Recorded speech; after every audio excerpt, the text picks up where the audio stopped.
Ayan, itlog na lang. Dalawang itlog. Tawad ko na saglit sa tubig mga palangga. Mas madaling malinis.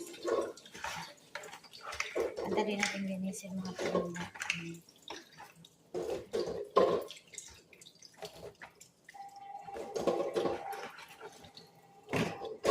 May nag-crack mga palangga.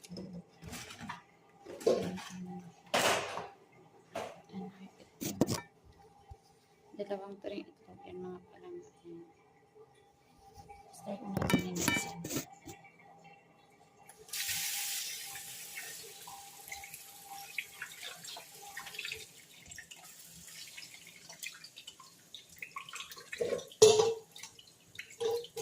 Dito sa amin mga palangga, nililinis namin talaga ang itlog. Pero sa namin ang amo namin hindi. Kasi sabi niya, madaling mag-block. Paano mag-block sa amin? Hihilapag sa linggo.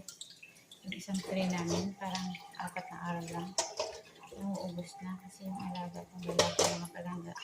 Pag nagluluto siya ng kilo, pinakamaliit lang niyang luto kada araw, 6 na piraso. Kadalasan niyang luto, 8. Siguro kung wala ng itlog at may natirang 3, yan, lulutuin niya pa yan.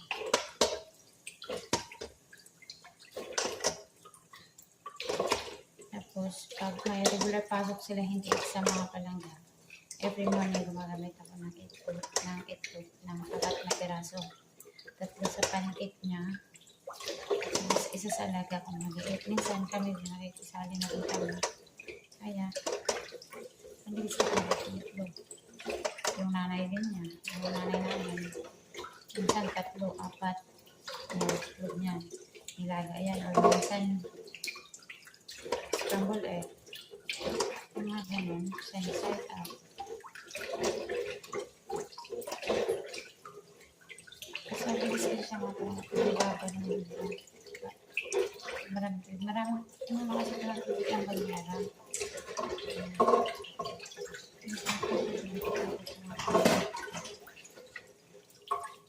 Dalawa o 3 lang yung nalagay ko na.